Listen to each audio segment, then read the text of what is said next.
Hey y'all, welcome back to Simple Grace Filled Home. My name is Angie, and today we're going to look at the garden before, and hopefully I'll have something exciting to show you after. We can kind of look at what's been left over, what's still growing, what's happening.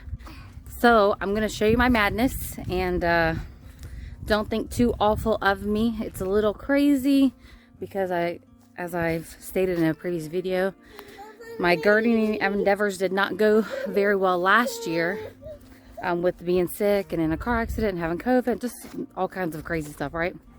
So this is the wide view of my yard, my garden area. It is fenced in, like I said before. This area was here before. It was already fenced in before we got here. It was very exciting. It doesn't keep away all animals, but hopefully our new pups will help with that. And also we're going to have an update on that. So these pallets I just used for some herbs and stuff like that. Some lettuce, which it's not it's not too much of a deep root system. And then I have tons of cardboard over here, and that's because we'll just be putting we'll be building more boxes. And I have a few boxes over here. Let's see, 1, 2, 3 boxes over here. So you see some random cardboard as it's flowing over. But we're going to put basically cardboard in the bottoms of all the raised beds, and then putting soil on top of that, and then being able to plant in those. But see, this is just crazy. It's already healed up in a lot of areas, but the soil is good at the same time. It's just there's hay growing in here, or straw, not hay. There's straw going in here. There are wild flower, like crazy wildflowers growing in here. And while it's super beautiful and all, but this is not what I want the garden for, right? So we have to do something about that. So in here, we do actually still have growing. You see the oregano is still here. This is what's old. You see the new growing in the bottom up with the cloves as well, actually. So this is more fresh down here. And then over here we have some parsley popping back up, which apparently fared just fine in the inches of snow we had in the below freezing, well, the -degree weather. I don't know how cold it got here specifically, but I know in Springfield, which is an hour away from us, got down to -23. So I'm pretty impressed with that. And then over here, so we have all, this is a mound. So we just have lots of mounds. This is all going to have to go because it just doesn't work very well. Let's see. Here we actually have some carrots popping back up. They're kind of, they're not too bad spaced apart. But we got carrots popping up. So this is a carrot top. And then we have over here, the kale is looking nice, coming back alive. Looks very nice. I actually brought a bowl out so I can cut some kale up or cut it off and enjoy some. There's your little ones coming back to life. And over here, which I'm super impressed with, is the cabbage. Now let me tell you about this cabbage, because cabbage is not like a perennial or anything. So I planted this sometime last year, like I had talked about before, and I was super sick. My garden was crazy. It did not do well, and I just left it. We even put goats in here, and the goats chewed like everything down, even the tops of my onion and garlic, which I just didn't know how that was going to work out. But here we are, like it's growing back, and it's starting to form little heads. There's a head in here, so it's working on it slowly. I've never been successful with cabbage. I don't even know if this will be successful. I have no clue. But it's just really exciting for me because I've never even gotten this far with cabbage before. I don't know. I'm not a cabbage grower, I suppose. And then we have over here, we've got garlic coming back. And like I said, I have not, the goats chewed it down, and so I just didn't know how that was going to work. but it's popped back up again, so that's exciting. I wasn't sure. There's a row here, but you can't tell very well. And then I also do have, in all my madness over here, onions that popped up because they did the same thing with the onions. They ate down the onion stems. I wasn't sure, and so there's a whole row of onions as well. But it's like I said, this area is very weedy and tons of flowers. We have ash from our fireplace out here and everything. So this is a hot mess. We do also have a random strawberry patch that grows in here that I didn't plant or anything. And in this crazy mess is all will be strawberries. But they're not very big. They're not the wild strawberries. They're obviously started out as a planted strawberry. But they're just not, they're kind of pointless from my perspective. So, and look at Tulip's trying to walk through the madness. Hey, oh no. Say oops. You're okay, huh? You're pretty tough. But, so this is the before. And hopefully we'll have a nice after. Because, man, it's been a mess.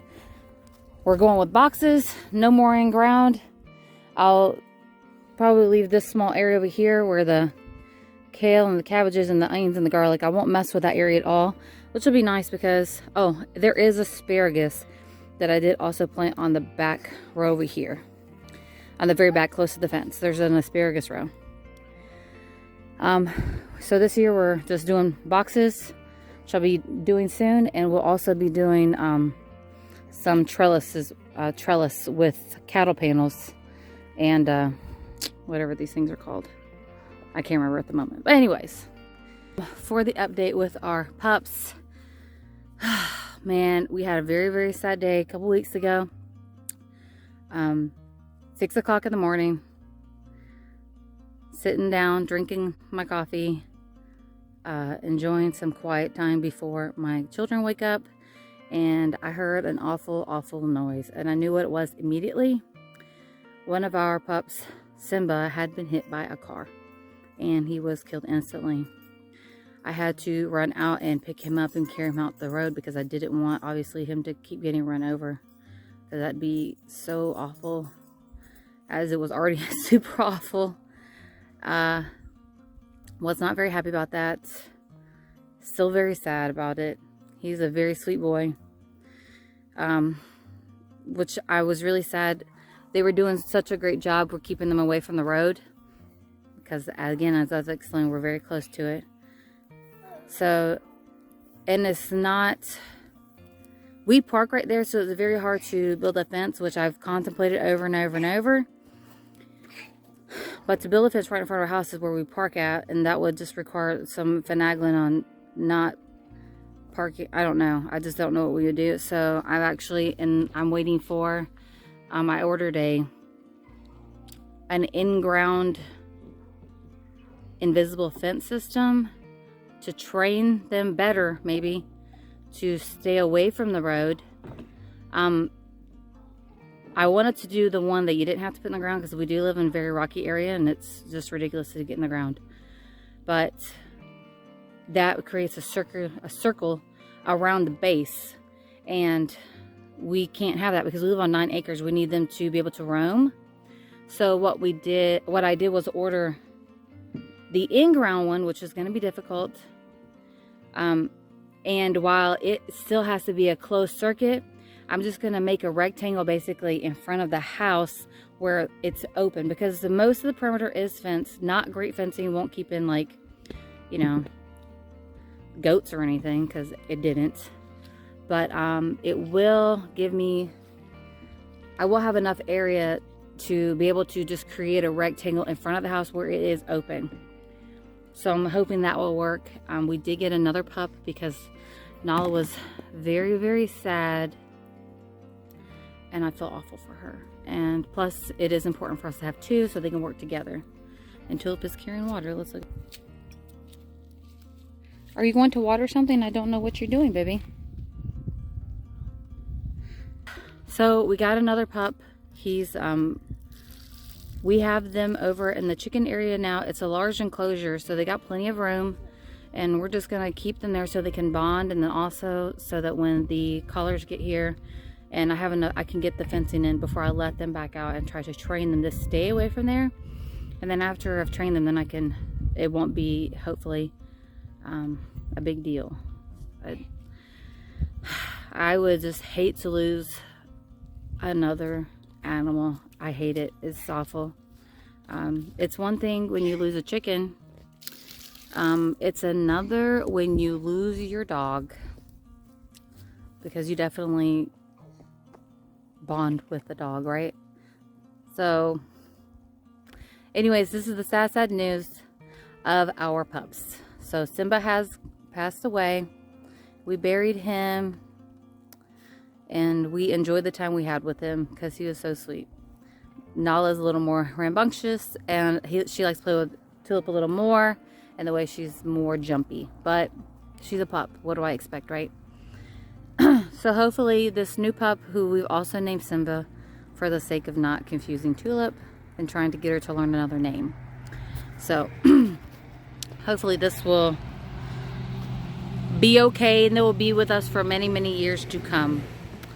All right, thank y'all so much for joining me here today on Simple Graceful Home as we look at what my garden looks like beforehand and have a puppy update.